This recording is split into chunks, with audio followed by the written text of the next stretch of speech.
NBT Nation. Hey, everybody out there. It's a random Sunday afternoon live. So, Labor Day weekend here in America, hope number of other places as well. So, hopefully, everybody is getting a chance to kind of relax and unwind, whether it's a holiday weekend or not. Wanted to pop in for another NBT live just to go over a couple different things that have been on my mind here in the last little bit. Hopefully, you find this interesting. I want to talk today about the difference between the education side and the corporate side. So many teachers in the education space, at least here in America, post COVID, are wanting to pivot away. They're wanting to move and go in a different direction away from the education world. I'm not here really to talk about the whys and wherefores of that, but a lot of them are wanting to pivot, maybe move into project management, move into all sorts of other different career fields. And today I want to talk about the jump between the education side and corporate training. And that divide maybe is not as wide as people might imagine. And that could become an attractive opportunity for teachers to move out of the education classroom and move into a corporate training room and hopefully find a rewarding career. So I want to dive into that. If you find this useful, be sure to join the channel, subscribe so you don't miss future random live episodes. I put out a lot of content here on this channel. Also over at LinkedIn, you can follow me at Adam Spack for free daily training tips. And of course, you can join me at the home of No Boring Training, noboringtraining.com. So be sure to give this a thumbs up if you find it helpful. Looks like we've got one guest out there, which is great. Seeing a thumbs up already. Awesome. So let's dive in a little bit, get a little creative fuel. Again, happy weekend to everybody. So you're wanting to pivot from the education side of things over to corporate training. Let's look at some transferable skills and talk about how do you present those skills? How do you connect the dots between what you do in the classroom with young children to what you do in a corporate training environment that helps that business to move forwards and help possibly adult children be a little bit more successful. So we're going to dive into that. The first transferable skill is classroom management, without a doubt. You spend all day, 8 hours a day, managing a classroom full of children. That is 100% transferable. And the way to discuss that with a potential hiring manager is to talk about, hey, I can keep the train on the tracks. I can keep the schedule moving forwards. I can deal with the different personality types in the room. I can deal with the different scenarios I'm going to be presented with in terms of keeping the session moving towards a successful outcome. I do that all day, every day. I do it with, fifth graders, but I can just as easily do it in your particular scenario. So classroom management is 100% one of those transferable skills, and talking about achieving a successful outcome for the session is going to catch the ear of a hiring manager for sure. Kind of a cousin to that is the idea of pivoting in the moment. In the education space, you're pivoting all the time. Somebody's sick, somebody's not sick. There's a fire drill right in the middle of some sort of lesson that you're giving. There's some sort of weather event. There's delays. There's illnesses. There's pandemics, whatever. You pivot all day, every day in the education side of things. Well, I got news for you. Over on the corporate side of things, you pivot all day, every day too. Your subject matter expert who's actually delivering the training session for you doesn't show up. You're facilitating a session and the internet fails that day. Or maybe there's a fire drill. Those things happen in the corporate world as well. Maybe somebody's supposed to show up to participate and they're sick. You're doing a virtual training session and somebody's power goes out at their house. Whatever. There's a million different things that can cause a corporate training session to go just completely fly off the rails. And guess what? You're going to have to pivot. So when you're talking to a hiring manager, if you're in an interview, you can talk about pivoting in the moment as part of managing a classroom based instructor led training. And that's 100% transferable. So, classroom management in general, dealing with personalities, dealing with different types of people, different educational backgrounds, different, all those things, and pivoting in the moment to all the disruptions, 100% you should be talking about that in your interviews. Okay, number 3 here on my list, creative sessions, and in coming up with different ways to learn, especially maybe with some budget limitations or budget issues. Yeah, you do that all day, every day, right? So you're coming up with cool little exercises and activities and games and all that kind of stuff. Well, I can assure you, without doubt, that over on the corporate side, the ability to come up with games, exercises, experiential learning, hands-on exercises, simulations, role plays, case studies, all of those cool things that you do all day, every day in the classroom, that is going to set you apart over on the corporate learning side. I make a living here at No Boring Training talking about to corporate trainers, don't just get up and read the slides on the screen because that's so horrifically boring. Well, guess what? Most people that are thrown into a corporate training role without any guidance, that's the default setting. Somebody gets tapped on the shoulder and says, "Hey, could you put together a training on XYZ?" Their default plan of attack is going to be to put together a presentation, put together PowerPoint slides, and basically walk through the slides. That's the standard. It's horrible. It sucks. It's awful. And that's what No Boring Training is all about. Well, guess what? As a coming from the education side, you know that intuitively. You've been trained. And that's what you should be talking about in your interviews is I've been trained. I know how to put together games, activities, cool breakout sessions, cool ways of doing things. That's those creative learning sessions are your bread and butter. And if you're in an interview, if you're building a resume, if you're trying to get an interview to make the jump from education to corporate, lean heavily into that. That's part and parcel to everything you do. And that's going to definitely catch the ear of a corporate hiring manager. You definitely want to really reinforce that. So we've talked about classroom management a bit. We've talked about pivoting in the moment. We've talked about creative sessions, especially with budgets. That's another little wrinkle to coming up with all those creative learnings. If you can talk about how you can do that effectively and for minimal cost, that is really going to catch the ear of a hiring manager because corporate budgets are shrinking for training right now. So if you can talk about, hey, I can help your learners learn and not spend a ton to do it, that is really, really going to set you apart in the interviewer's eyes. So, all right, topic 4, measuring success. On the education side of the world, that's all you do is measure success. Now, it's a topic for a different discussion about the effectiveness of testing and are you teaching just to pass the test and blah, blah. We ain't talking about that.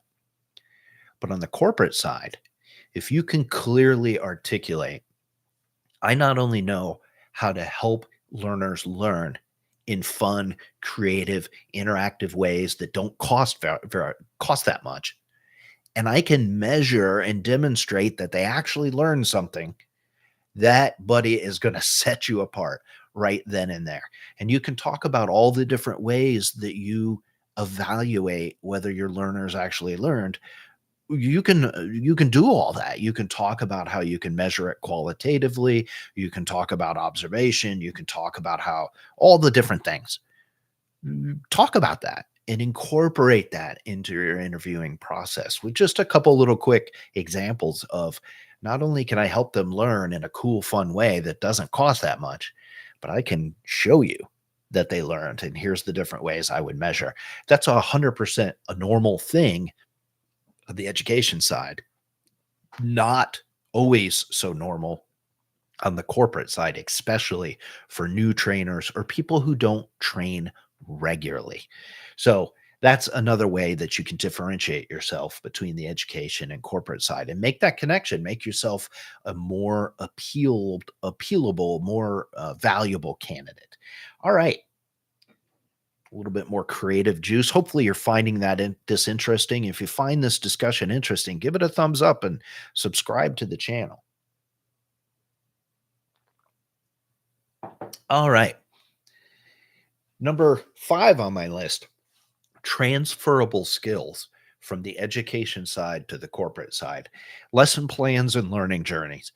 Again, on the education side, you spend a lot of time being trained on how to do that, how to put lesson plans together, how to take people on a learning journey, how to demonstrate all the steps of the process, et cetera, et cetera. On the corporate side, so many people are thrown into a training role and have never been given any guidance on how to do that stuff. They've never attended a train the trainer course.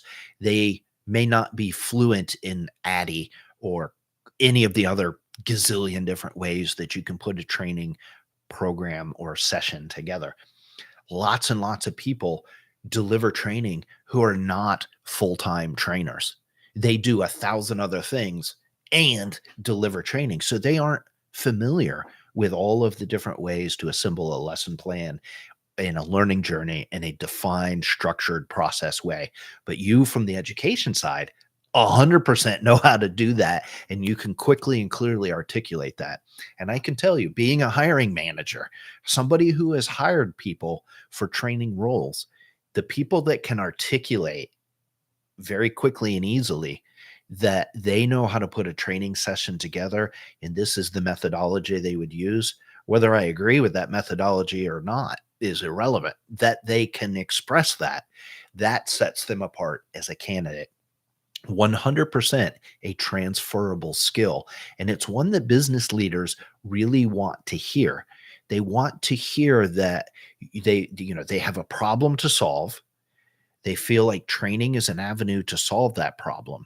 And you can come to the discussion and say, this is how I'm going to train your people. Here is the roadmap, and here is the session I've put together. And we're going to talk about X, Y, Z, A, B, C. Here's the learning journey. Here's the roadmap. Here's the session outline. Here's my design, whatever. That you can come to the table clearly articulating that, and that you can quickly put those sessions together for people. And it's not going to take 10 years, a rough sketch of a design for you. Oh my gosh, that is going to be great in an interview, that you can quickly articulate your ability to do that, give some examples, etc. All right. And then last, certainly not least, here on a random Sunday afternoon live, processes and standards. It's a bit of a expansion of my last point.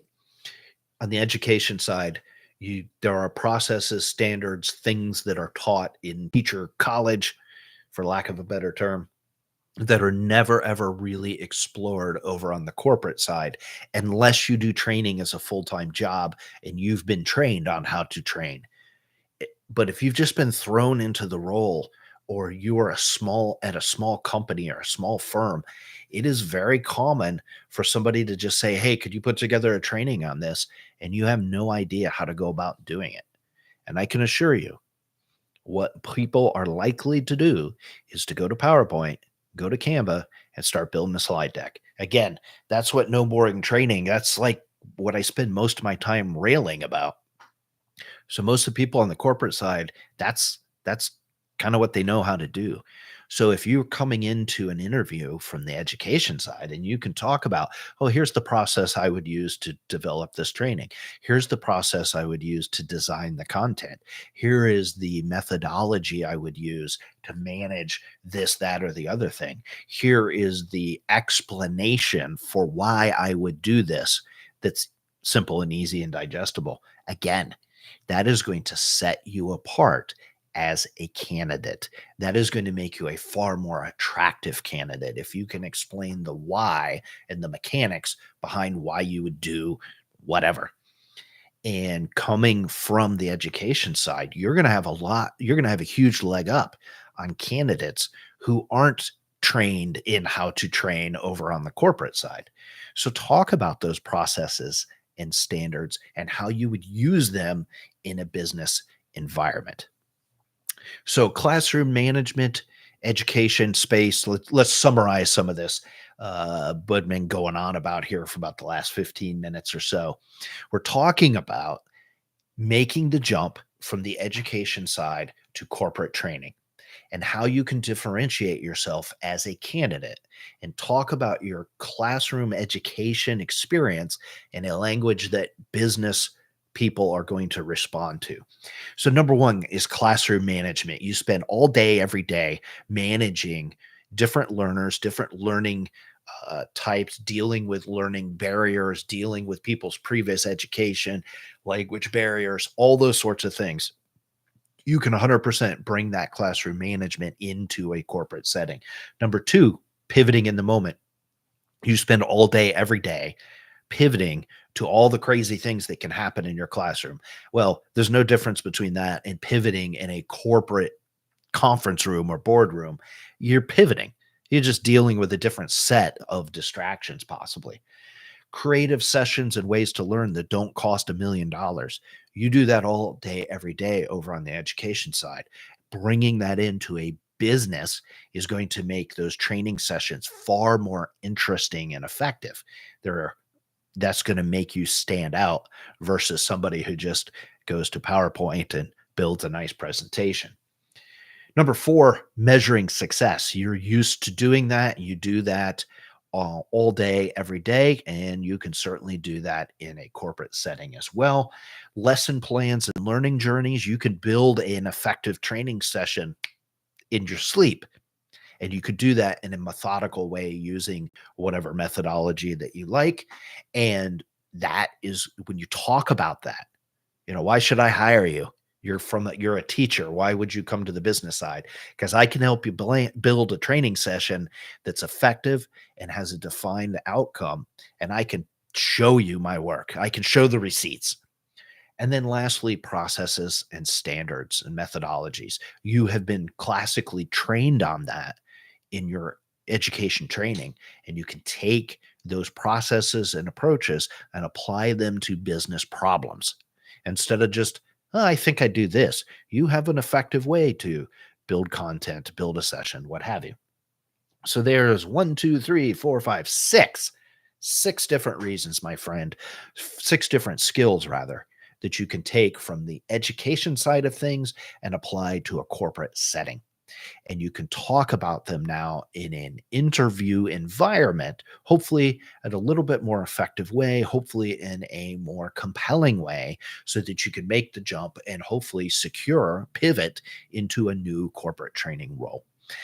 Hope you found this effective and interesting. If you did, be sure to subscribe to the channel, give it a thumbs up, leave me a comment below, or tag in a friend of yours who might find this discussion interesting.